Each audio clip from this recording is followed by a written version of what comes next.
பொதுவாக வந்து நான் என்ன சொல்றேன்னாங்க, நமக்கும் திமுக வந்து போட்டி.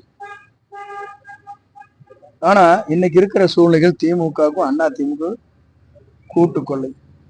சுருக்கமா சொல்ல போனா இவங்க ஆட்சியில் இருக்கும்போது ஹைவேஸ் மினிஸ்டர் வேலுக்கு மெடிக்கல் காலேஜ், இவங்க இப்ப ஆட்சியில் இருக்கிற போது எத்தனால் அந்தியூர் பக்கத்துல சேக்கோ ஃபேக்டரி எத்தனால். இது திமுக ஆட்சியில் நடக்குது. யாரு? எடப்பாடி பழனிசாமி மைத்தனர். அப்படி என்றால் கூட்டம் நடைபெறுகிறது, கூட்டுக்குள்ளே நடைபெற்றுக் கொண்டிருக்கு. இருவரும் தான் இருக்க வேண்டும் விரும்புகிறார். இதுதான் இன்றைய சூழ்நிலை. இதையெல்லாம் தகர்த்தெறிந்து விட்ட நல்லாட்சி, தூய்மையான ஆட்சி தமிழகத்தில் நடைபெற வேண்டும். மக்களாட்சி மலர்ந்திட வேண்டும். எல்லோருக்கும் எல்லாம் கிடைக்க வேண்டும் என்பதுதான் நம்முடைய தலைவருடைய எண்ணம். அந்த எண்ணம் நிறைவேறுகிற காலம் 23ஆம் தேதி. அந்த தீர்ப்பு என்பது ஒரு வரலாறு படைக்கிற தீர்ப்பாக இருக்கும். தொகுதியில வந்து எடப்பாடி பழனிசாமி பிரச்சாரம் உங்க மேல கடும் விமர்சனங்கள் இல்ல, அவருக்கு எப்படின்னா தோல்வி பயத்துல குழம்பு போயிட்டாரு. அதுக்கு மேல நான் சொல்ல முடியாது. சாக்கடை கிட்ட நின்றுட்டு கள்ள வீசணும் என்ன ஆகுது? என்ன ஆகுங்க? சாக்கடத்துல நம்மள அடிக்கும். குப்பை கிட்ட போய் குப்பை மேட்டில் போய் நின்றுட்டு கிளறி விட்டோம் என்ன ஆகுது? அந்த நாத்தை எப்படி இருக்கு? இது மாதிரிதான் இருக்குது அவர் பேச்சு. உங்களுக்கு ஆதாரம்லாம் இருக்கு? என்ன ஆதாரம் இல்லை எனக்கு. ஆதாரத்தை எடுத்து விட்டோம்னா தாங்காது. நான் எப்போ வந்தாலும் உங்களுக்கு எல்லாருக்கும் தெரியும். அவர் எப்போ வந்தாலும் தெரியும். அவர் எப்படிப்பட்டவன்னு தெரியும். தெரிஞ்சுட்டு என்கிட்ட கேள்வி கேட்கறது, அருள் கூர்ந்து உங்களை கேட்டுக்கிறது தான். எல்லாம் தெரிந்து ஒரு கேள்வியை போட்டு அதில் ஒரு டிவியில் ஓட்டணும்னு நினைக்காதீங்க தயவு செஞ்சு. எல்லாம் நடந்தது முடிந்தது எல்லாம் உங்களுக்கு தெரியாதுன்னு கிடையாது.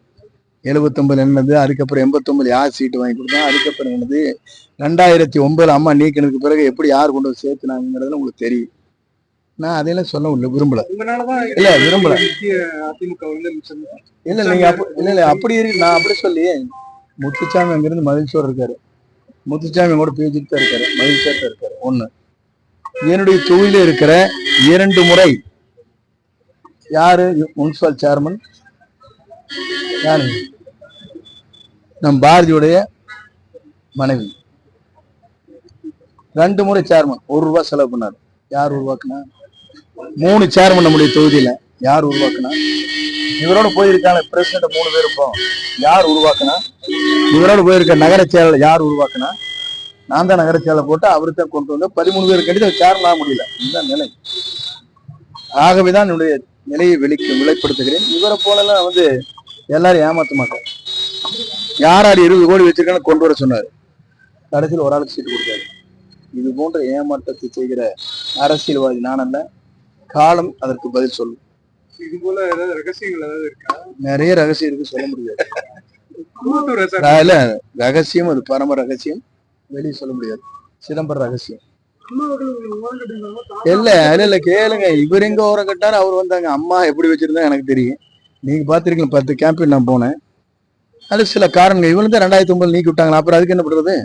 நீக்கி விட்டதுக்கு அப்புறம் நான் தான் கூட்டிட்டு போய் அம்மாட்ட சொல்லி வாரியம் போட சொல்லி செஞ்சதே நான். அது தமிழ்நாட்டுக்கே தெரியும். இவர் சொல்ல வேண்டிய அவசியம் இல்லை. யாருக்கான கேட்ட சொல்லுவாங்க. என்னைக்கெல்லாம் அவர் பதவி கொடுத்தான்னு சொல்றது தவறு. நான் வந்து முன்மொழின்னு சொன்னாலும் இவர் எப்படி முதலமைச்சர் ஆக முடியும்? நான் கேட்கிறேன். ஒரே கேள்விதான் உங்களுக்கு. நாங்க எல்லாரும் என்னோட 64 எம்எல்ஏக்கள் இருந்தாங்க. நாங்க முன்மொழின்னா இவர் எப்படி முதலமைச்சர் ஆகிருக்க முடியும்? எனக்கு பதவி கொடுத்தான்னு சொல்றது அதான் சொன்ன பாருங்க.